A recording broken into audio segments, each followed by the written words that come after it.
Assalaamu calaykum. Ku soo dhawaada channelka maanta.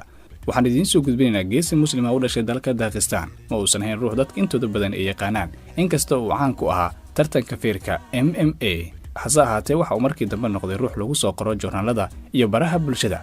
Waa dagaalyahanka lagu magacaabo Khabib Nurmagomedov. Waxa uu ka guuleystay dagaalyahankii la tartamayay oo caanka ahaa waddan ahaan ka soo jeeda Ireland, Conor McGregor, si uu u ilaaliyo magaca guushiisa hay'adda tartanka UFC.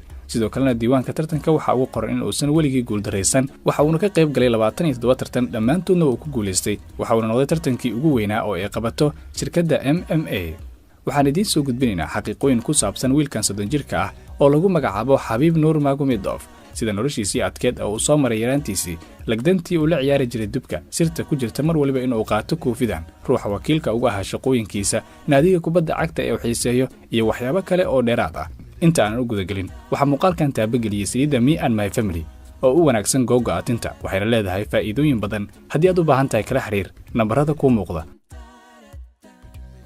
xilliga dhalashadiisa waxa uu dhashay Khabib Nur 20 Sebtembar 1988. waxa uu ku dhashay tuulo la yiraahdo Sildi oo ku taala gobolka Sumedansik ee dalka Dagestan. haddase dalkan waa mid raacsan Ruushka, laakiin waxa uu leeyahay maamul u gaar ah. aabihiis waxaa lagu magacaabaa Abdulmanab Nurmagomedov, waxaana ka mid ahaa ciidankii midowgii Soviet. Khabib Nur awlaadda uu dhalay aabihii waa mid ka labaad, waxaana ka weyn wiil la yiraahdo Magomed, waxaana ka yar gabar lagu magacaabo Amina. waxaana ku soo barbaaray guri ay wada degan yihiin reerkiisa oo dhan iyo qaar ka mid ah qaraabadiisa. noloshiisii caruurnimada ee adeega badneed. Khabib Nur waxa uu bilaabay ciyaarta musaaracada yaraantiisii. markii uu gaaray 8 sano, waxa uu bilaabay inuu tababar la sameeyo aabihii Abdulmanab xeeladihii dagaal ee uu ku soo bartay intii uu ciidanka ahaa. waxa uu noqday mid khabiir ku ah ciyaaraha lagdanta. waxa uu aabihii u bedelay qaybta hoose ee gurigiisa oo ka koobnaa 2 dabaq, meel Britain ah, si uu wiilkiisa tababar ugu qaato. markii uu gaaray Khabib 9 jir, waxa uu ahaa mid la dagaalamaya xayawaanka dubka. filimkan oo laga duubay ayaa waxa uu muujinayaa in uu u dagaalamayo sida dubka oo kale. sidoo kale waxa uu ahaa yaraantiisii mid la dagaalama dhalinyarada asaagiisa ah. inta uusan bilaabin inuu dagaalo kala duwan galo, waxa uu mar waliba qaadan jiray talooyinka kaga imaanaya dhanka aabihii, taasoona mar waliba joogto u ahayd ilaa iyo waqti xaadirkan. guulihiisii kadib markii uu ka guuleystay ninkii tartanka kula jiray ee ka soo jeeday Ireland, waxa uu Khabib ilaaliyay diiwaankiisa tartanka, waxaana loo qoray in uu guuleystay 27 jeer, iyadoo lagu qoray diiwaanka in uu yahay tartamihii ugu weynaa taariikhda shirkadda MMA. 8 ka mid ah guulihiisii waxay ahayd garaacista lugta, 9 ka midana isdhiibid, 10 ka midana waxay ahaayeen go'aanka garsooraha. intii uu dagaalka socday mid ka mid ah wareegyada, Khabib waxaa ka muuqatay guuldaro. waxaa wareegii saddexaad ee tartanka la siiyey dhibcooyin tartamihii ka soo horjeeday Conor, hase yeeshee kii koowaad iyo kii labaad waxaa loo xisaabiyey Khabib. markii la soo gaaray jironiga afraad, waxaa guusha qaatay Khabib kadib markii uu isdhiibay ninkii la tartamayay. Khabib waxa uu ahaa waxyaabaha oo dhan ka hor mid aad khatar u ah, xitaa marka uu joogo goobta ciyaarta banaankeeda. waxa uu ku guuleystay 2 marsuunka dahabka ah tartanka ciyaarta Sambo. wuxuu kaloo ku guuleystay tartankii 2009 ee ka dhacay Kiev, Ukraine. wuxuu kaloo ku guuleystay tartamo kale oo badan. noloshiisa gaarka ah. waxa uu guursaday wiilkan 30 jirka ah bishii Juun sanadii 2013, wuxuuna Allah siiyey wiil iyo gabar. wuxuuna Khabib ku dadaalay noloshiisa gaarka ah, mana jiraan wax sawirro ah oo ku saabsan oo uu soo dhigay beejidkiisa baraha bulshada marka laga reebo xilligii uu aroosayay. waxaana la soo dhigay isaga iyo xaaskiisa oo wada sawiran, balse xaaskiisu waxay ahayd mid wada xijaaban.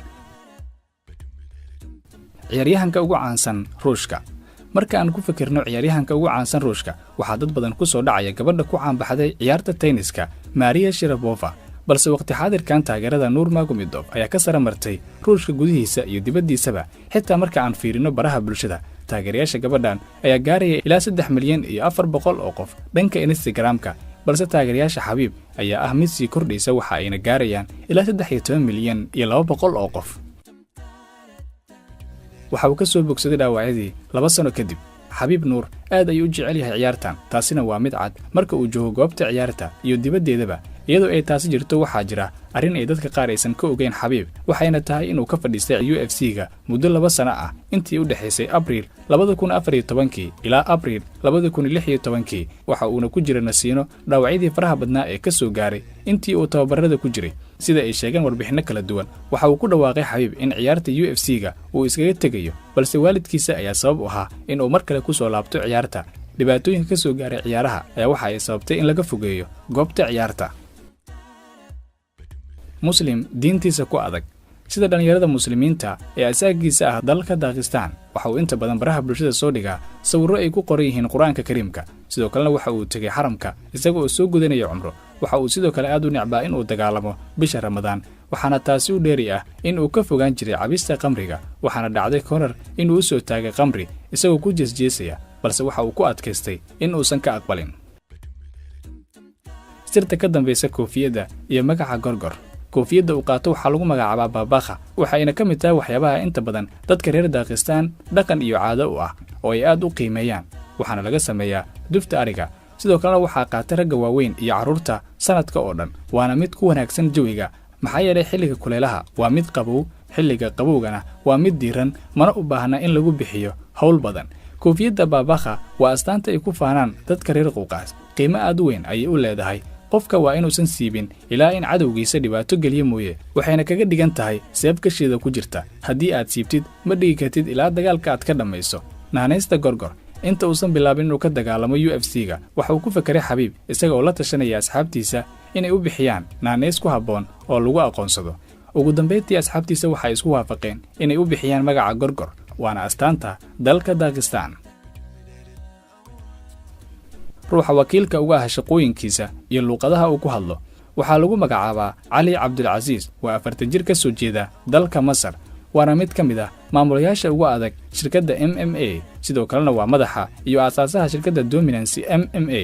Cabdulcasiis waxa uu ka mid ahaa dagaalamayaasha, sidoo kale waxa uu taageerayay Xabiib, niyad jabinayna ninka tartanka kula jiray Connor, ilaa markii dambe lagu tilmaamay inuu yahay argagixiso maadaama uu Xabiib taageerayay. sidoo kale waxa uu door weyn ku lahaa dhiirigelinta dagaalamayaal badan oo ka soo jeeda Ruushka iyo Shiishaan si ay ugu guuleystaan tartamada dagaalka. waxa uu inta badan ka saacidaa Xabiib in uu ka caawiyo waxyaabo badan, gaar ahaan dhanka luuqadda.